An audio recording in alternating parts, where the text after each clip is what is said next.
Conta a história que um camarada chamado Luís Gastão, um conde francês, lá para 1860 e pra lá, abriu mão do seu reinado lá na França. Ele era neto de Felipe I, um imperador famoso, imperador da França, para então ser português, né? Trocou a coroa francesa pela coroa portuguesa, na verdade. Isso porque ele casou com a princesa Isabel, aquela filha do Dom Pedro II, o último imperador do Brasil. E diz a história a gente nunca sabe se exatamente aquilo, a gente depende muito de quem conta para nós.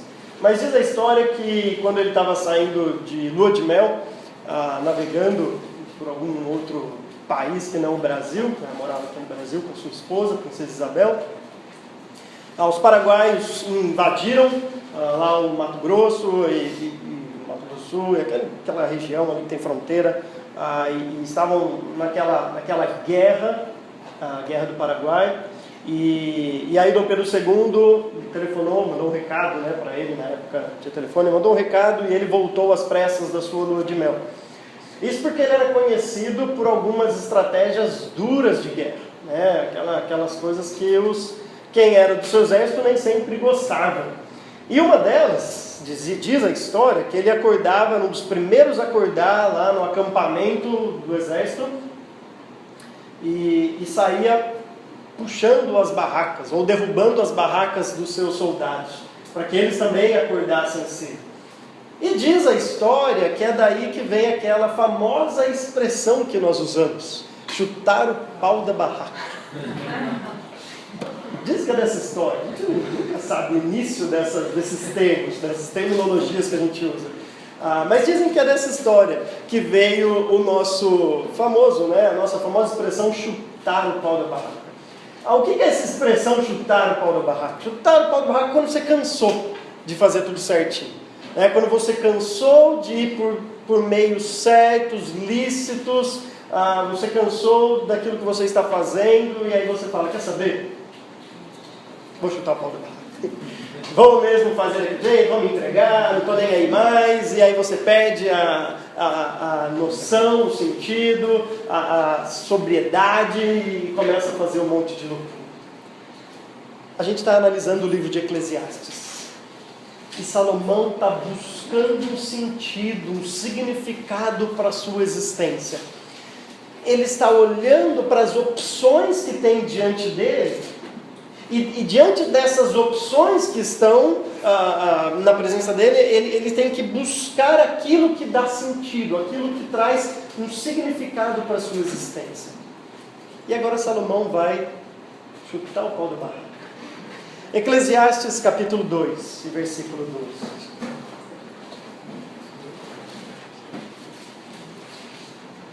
Eclesiastes capítulo 2,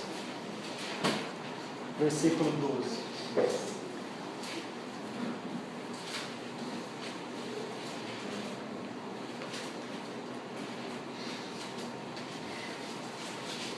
Salomão já havia pré-anunciado isso há 2 estudos que nós vimos, que ele passou um tempo vivendo nesse caminho, mas agora ele vai descrever, e não só descrever esse caminho, embora ele não dá tantos detalhes, mas mostrar as suas observações depois da sua experiência. É isso que é o livro de Eclesiastes. Então diz assim, Eclesiastes 2:12: Então passei a refletir na sabedoria, na loucura e na insensatez. O que pode fazer o sucessor do rei, a não ser repetir o que já foi feito? Percebi que a sabedoria é melhor que a insensatez, assim como a luz é melhor do que as trevas. O homem sábio tem olhos que enxergam, mas o tolo anda nas trevas. Todavia, percebi que ambos têm o mesmo destino. Aí eu fiquei pensando, o que acontece ao tolo também me acontecerá. Que proveito eu tive em ser sábio? Então eu disse a mim mesmo, isso não faz o menor sentido. Nem o sábio, nem o tolo serão lembrados para sempre. Nos dias futuros, ambos serão esquecidos. Como pode o sábio morrer, como o tolo morre? Como pode o sábio morrer como o tolo morre?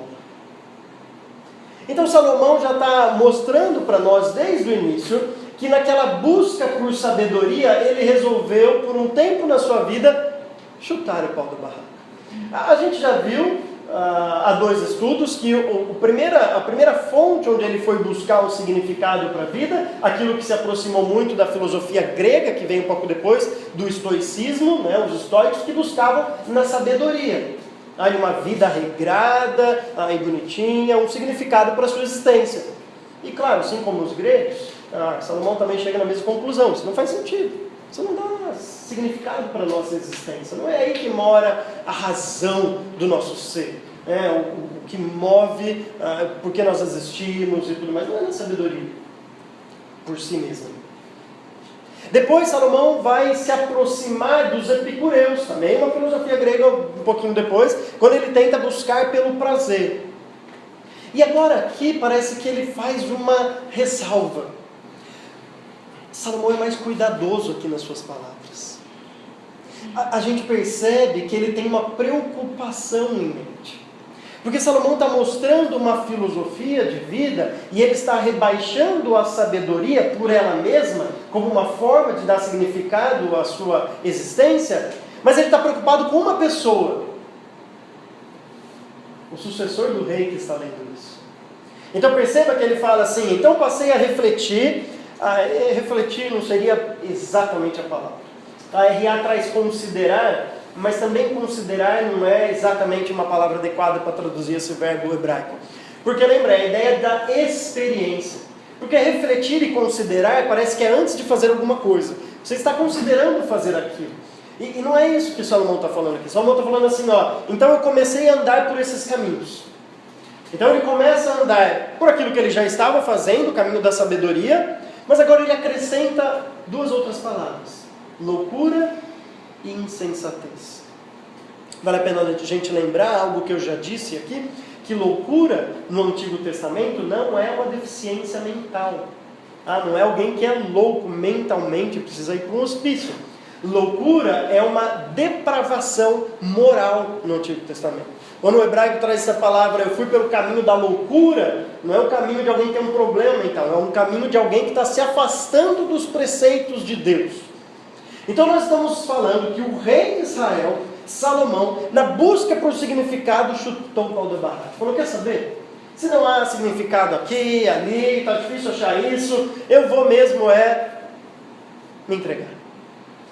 Eu vou fazer aquilo que eu bem entender, quando eu quiser, e agora eu vou buscar essa loucura, aquilo que desagrada a Deus. Isso acontece muito hoje em dia. Eu lembro na minha época de faculdade, tinha um rapaz que entrou na minha turma, nós estávamos, inclusive, bem interessante, porque nós estávamos na primeira semana de aula na pastoral, eu estudei na faculdade metodista, tinha uma pastoral ali, tinha um violão, e eu estava com uma camiseta de uma banda evangélica, Oficina G3, que na época, né, ainda é famosa, né? Mas na minha época de 17 anos, que eu entrei na faculdade, estava no auge, assim, aquela coisa toda. E ele olhou e falou assim, você é evangélico, também sou cristão e tal. E a gente conversando, ele pegou um violão, tocou umas músicas, e falou, legal. Passou um ano, ficava tudo certinho.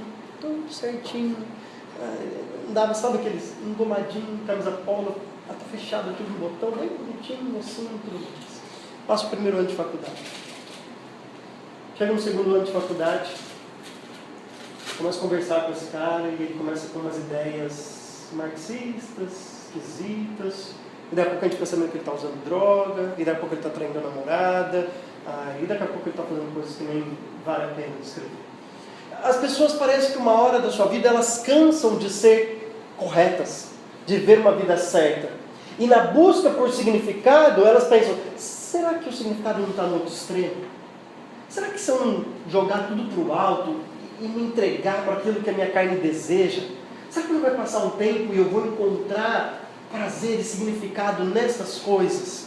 Salomão passou por isso. Salomão está tentando buscar um significado para a sua existência, ele está chutando o pau da barraca. Ele fala, vou fazer agora o que é loucura, o que é insensatez aos olhos humanos. Mas Salomão toma um cuidado, porque tem uma preocupação aqui. Ele diz, o que pode fazer o sucessor do rei? a não ser repetir o que já foi feito. O que ele quer dizer com essa pergunta? Salomão está preocupado, porque ele acabou de falar que é uma opção para a sua busca por significado. Aí ele pensa, vai vir um sucessor. E esse sucessor talvez faça a mesma coisa. Então eu preciso dar uma ressalva, porque eu não quero isso para o meu filho. Lembra de Salomão? A gente ainda não chegou no final do livro, mas no final do livro ele chega numa conclusão do que vale a pena para a nossa vida, o que dá significado. Mas ele ainda não chegou no final do livro, então ele fala, eu preciso dar uma ressalva. Então, enquanto ele está caminhando pela sabedoria e pela insensatez, ele chega a duas conclusões. Há duas observações que ele faz aqui. A primeira observação é que há valor na sabedoria. Perceba como ele é muito mais cauteloso aqui por causa desse lembrete que ele faz do filho, que vai fazer o sucessor do rei. E ele fala assim, calma, eu não estou dizendo que a sabedoria é descartável. Aproveito na sabedoria. Há algo de bom na sabedoria. Não estou dizendo que você deve chutar o pau do barraco e buscar a insensatez. E ele vai falar isso no versículo 13. Eu percebi que a sabedoria é melhor que a insensatez, assim como a luz é melhor do que as trevas. Ou seja, Salomão agora está colocando lado a lado o caminho do sábio, aquele que busca andar corretamente, fazer tudo certinho, e o caminho do insensato, daquele louco, daquele que chuta o pau da barraca e vive uma vida totalmente depravada. E ele fala, colocando isso lado a lado, é óbvio que a sabedoria é melhor. É interessante, essa palavra melhor é exatamente aquela palavrinha que eu já citei em outro estudo, que é a chave, uma das palavras-chave para entender provérbios. É a palavra itron, é o que Salomão está buscando, o que dá proveito, o que traz significado para a existência. E ele está falando, se eu tivesse só essas duas opções, esse viver e esse viver, é claro que eu devo escolher esse. É claro que eu devo seguir o caminho da sabedoria. Porque a sabedoria, por si só, ela é mais proveitosa, ainda que não o suficiente, mas ela é mais proveitosa para trazer significado para a nossa vida do que a loucura e a insensatez. E isso é claro. Uma mãe, por exemplo, que não é cristã, que não tem os valores, vai chegar para o seu filho, o que ela deseja para o seu filho? Filho, estude, seja alguém na vida, se dedique, seja honesto, procure uma moça boa para você casar, construa uma família.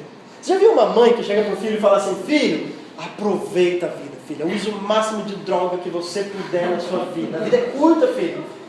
Pega quantas mulheres você quiser na sua vida. Não liga se ela tem problema de doença sexualmente transmitida. Vai lá, filho, faz o que der na sua cabeça. A vida é curta, filha. Vai lá e chuta o pau. Já viu uma mãe fazendo isso? Então é claro, isso é senso comum. A pessoa não precisa nem ter temor de Deus. Ela precisa só ter um pouco de consciência para olhar que entre a sabedoria e a loucura é óbvio. E Salomão está querendo fazer essa ressalva. Entre esses dois, é melhor a sabedoria do que a insensatez. Ele vai comparar a sabedoria como a luz e a insensatez como as trevas. Agora, trevas aqui, ele não está querendo dizer trevas no sentido demoníaco, diabólico, embora assim, em última instância, esse é o fim de uma vida como essa. Mas ele está querendo dizer as trevas como a escuridão. Como a gente sabe disso? O exemplo que segue adiante. Ele fala, o homem sábio tem olhos que enxergam. Estranho, né? Olhos que enxergam. Literalmente tem olhos na cabeça. Literalmente, o hebraico está assim. O sábio tem olhos na cabeça. Aí você fala, o insensato não tem olhos na cabeça? Claro que tem olho na cabeça. Mas é diferente você ter olho e você usar seu olho. É bem diferente isso. Eu lembro que eu vi um vídeo recentemente, umas 2 semanas, um cara sentado na rua, e ele estava com aquelas bengalinhas de alguém que é cego, né, que tem deficiência visual, com óculos, típico de cego, sabe aquele redondinho, assim, que geralmente usa, né, e fazendo assim, pedindo esmola. E aí o cara filmou, chega um outro assim, e ameaça dar uma coisa. E ele logo já se protege assim quando o cara ameaça, né? É óbvio que ele não é cego, né? Estava ali se aproveitando, né? A ideia do texto aqui é que o sábio, ele usa os seus olhos.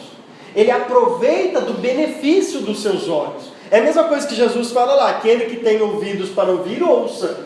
Não parece ser óbvio? Parece, mas não é, óbvio. Tem muita gente que tem ouvido, mas não quer ouvir aquilo, não quer entender, né? Se faz de desentendido. Agora, Salomão está falando que aquele que, o insensato, o louco, é o que anda em trevas. É comparado ao cego. Faça uma experiência. Bom, não é muito bom fazer isso, né? Mas se você aguentar um tempinho, faça isso. Acorde amanhã e não abra o olho.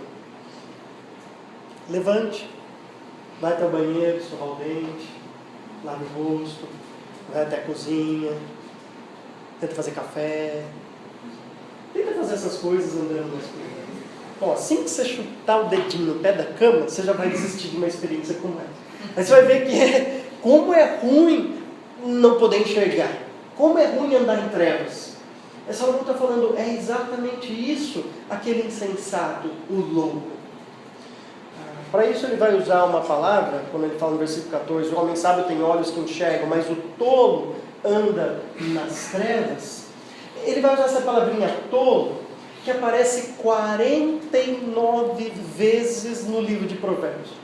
É um dos personagens mais famosos do livro de Provérbios. Esse tolo, esse insensato, essa pessoa que anda como Deus não quer. Dá uma olhadinha em Provérbios capítulo 10.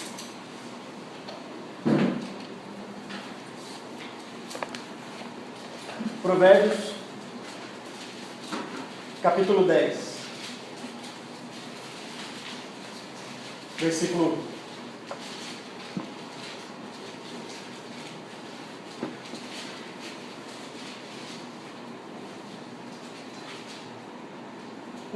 Provérbio de Salomão: o filho sábio dá alegria ao pai.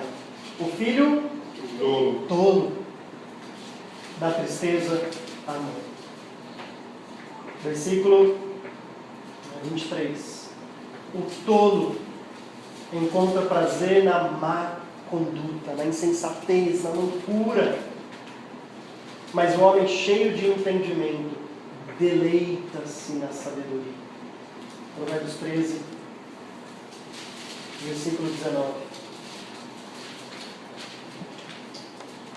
O anseio satisfeito agrada a alma, mas o tolo detesta afastar-se do mal.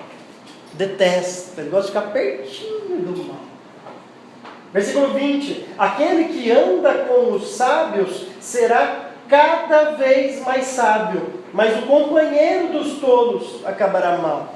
E aqui Salomão faz uma ressalva: esse tolo, esse insensato, esse louco, não só vive uma vida pertinho do mal, e por isso, por causa disso, ele deve ser evitado.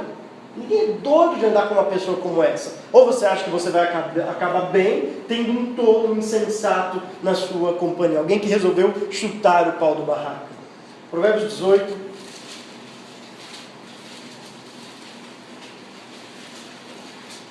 versículo 2. O tolo não tem prazer no entendimento, mas sim em expor os seus pensamentos. Fica meio subentendido aqui a qualidade do pensamento do tolo. Não precisa falar. Ele não tem prazer no entendimento. Bom, se ele não tem prazer no entendimento, ele tem prazer em outra coisa que não o entendimento. Mas mesmo assim, mesmo sem ter entendimento, mesmo sendo um insensato, um tolo, ele ainda faz questão de expor os seus pensamentos. Expor o seu modo de vida. Sabe aquela pessoa que você encontra, aquele que já fez faculdade, vai ver que esse pessoal que chutou a barraca vai querer te convencer ao máximo. Cara, você não sabe o que você está perdendo da vida.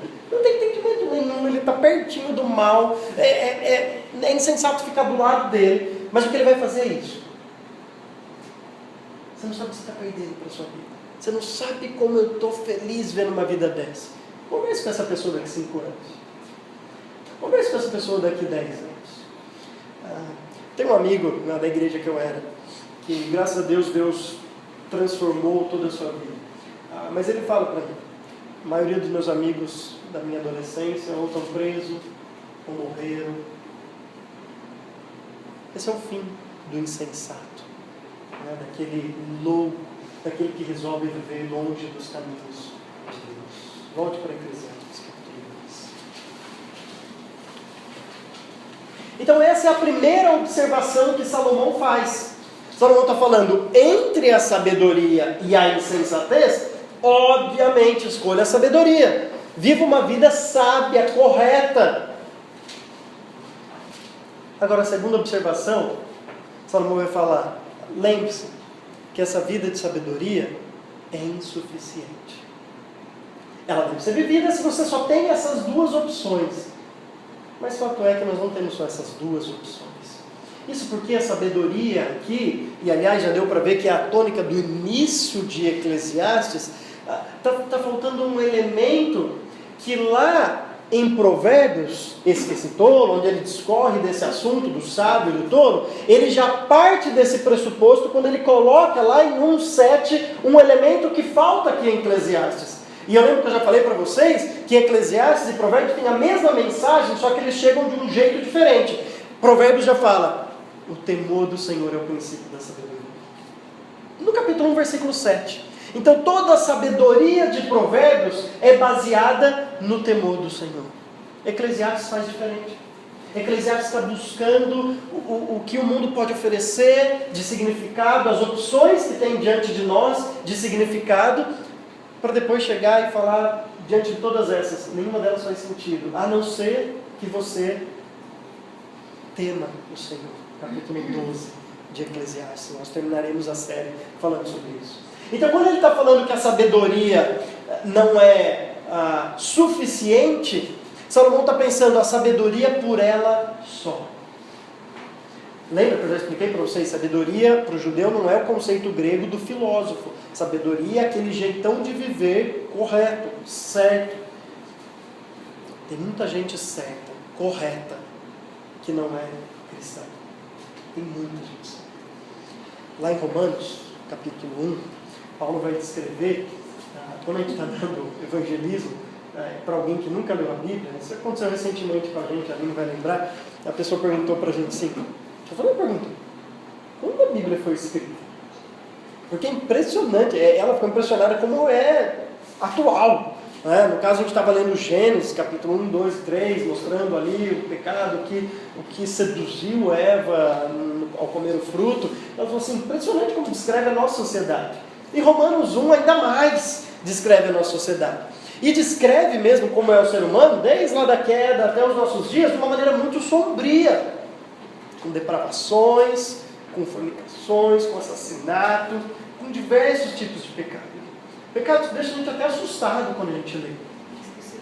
Agora o capítulo 2 de Romanos começa com um alerta de Paulo.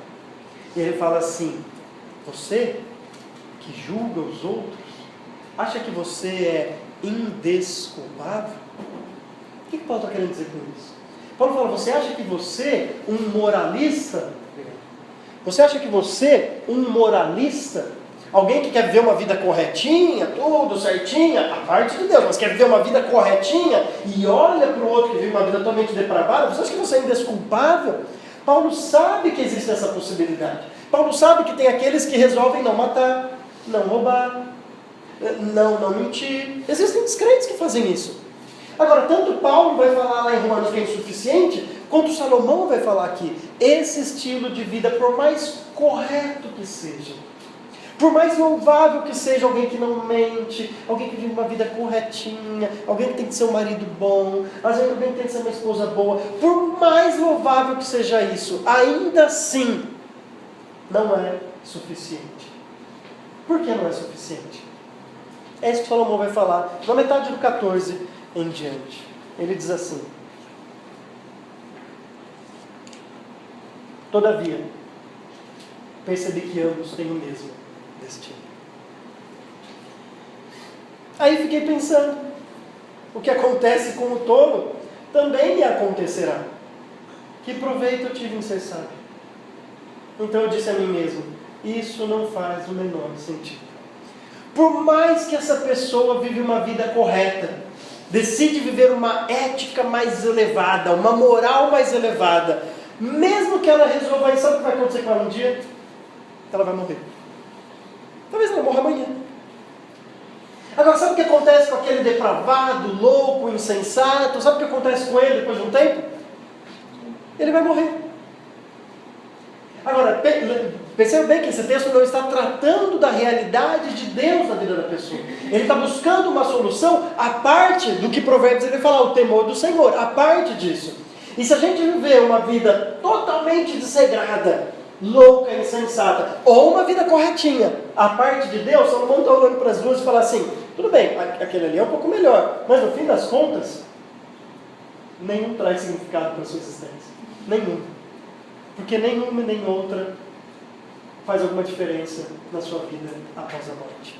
Os dois morrem. Os dois têm o mesmo destino.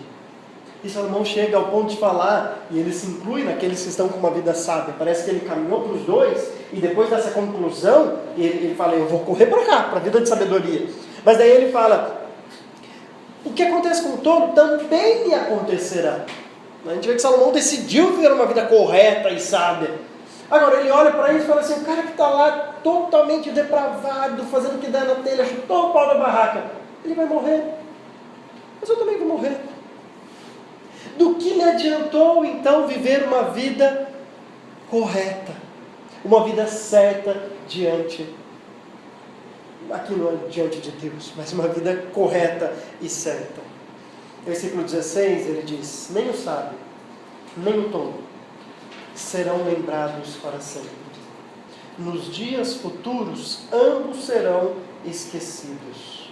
Como pode o sábio morrer como o tolo morre? A gente já mostrou que é isso que acontece. Por mais que você pense, eu vou deixar um legado aqui nessa terra. Eu vou deixar alguns escritos sábios, alguma coisa que motive os outros a ver correto. Vai passar um tempo, ninguém lembra que a gente existiu aqui nessa terra. A gente vai morrer e talvez um ou outro lembre. Mas quer um exemplo disso? A gente não sabe o nome do nosso tataravô, geralmente. A gente lembra do pai, claro, né? Lembra esquecer do pai. Do avô a gente lembra, claro. Né? Para quem que já tem, eu tenho pai, avô, tudo falecido. Né? Então, meu pai eu lembro, claro, meu avô eu lembro. Mas o meu tataravô, meu bisavô, né? Eu não lembro, eu não sei o nome dele. Do meu bisavô, eu não sei o nome. Do meu tataravô, então, quanto mais. Do meu tataravô, e aí vai até os tataravô da vida, nem você que é da família sabe o nome dele. Ninguém é perpetuamente lembrado aqui nesta terra. Nós logo caímos no esquecimento geral. Se acontece isso com os poderosos e os sábios dessa época, quanto mais nós. Agora, Salomão parece que ele está contradizendo o que ele disse em Provérbios. É o mesmo escritor. Mas olha o que ele diz em Provérbios 10 e 16.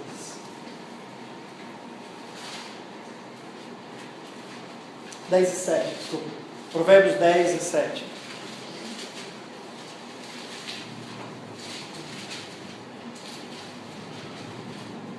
A memória deixada pelos justos será uma bênção.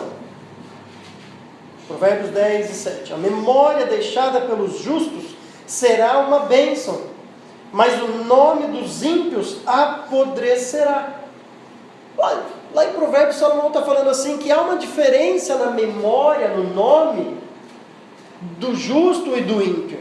Mas aqui em Eclesiastes, parece que ele está falando que os dois vão cair no esquecimento. A gente tem que lembrar dessa didática de Provérbios e dessa didática em Eclesiastes. Você quer ser lembrado? Você quer ter uma herança que vale a pena ser lembrada? Você quer de fato que a sua vida faça significado nesse mundo, à medida que você busca um significado para a sua existência? A chave de tudo isso é o temor do Senhor. Porque o temor do Senhor é aquilo que move os nossos corações, não para uma ética elevada simplesmente. Porque Paulo vai falar lá em Romanos, capítulo 2, quando ele olha para esse moralista, para esse cara que acha que tem uma ética elevada, ele está acima do padrão, do nível da sociedade, por isso ele acha que ele é indesculpável, Deus vai olhar para ele, imagina que ele é igual um assassino, ele nunca matou ninguém, ele acha isso. Só que aí Paulo vai falar que a justiça de Deus é conforme a verdade. A verdade de quem? A verdade de Deus. A verdade do moralista é: eu nunca roubei, eu nunca matei, eu nunca fiz mal para as pessoas. A verdade de Deus é: quer comais, quer bebais, quer fazer qualquer outra coisa, faça para a glória de Deus. Já comeu alguma coisa que não foi para a glória de Deus? Lembra aquele rodízio de pizza? Lembra aquela churrascaria? Você terminou, a gente ora antes de comer. Porque orar depois de comer a gente não tem coragem, né? Deus não se alegrou do que a gente fez. Quando a gente passa dos limites, claro, né? Essa é a verdade de Deus. Esse é o padrão de vida. Salomão está falando aqui que por mais que alguém busque um viver correto, ainda que seja melhor, claro que é melhor, ainda que seja melhor do que um viver insensato, louco, longe de Deus, ainda assim falta alguma coisa. Falta a verdade de Deus. Falta o temor do Senhor. Falta aquilo que motiva as ações daquele que vive correto. Porque a Bíblia não só está preocupada com aquilo que a gente faz. A Bíblia está preocupada do porquê a gente faz o que a gente faz. E o que move essas nossas atitudes deve ser o temor do Senhor. Que isso possa mover a nossa semana. Que isso possa fazer diferença nas nossas vidas. A gente vai, sim, claro, optar pela sabedoria. Mas não ela por ela mesma. Mas a sabedoria como uma consequência, um estilo de vida daquele que teme ao Senhor. Que Deus nos ajude a agradá-lo acima de todas as coisas. E não chutarmos o pau da barraca. Amém? Amém.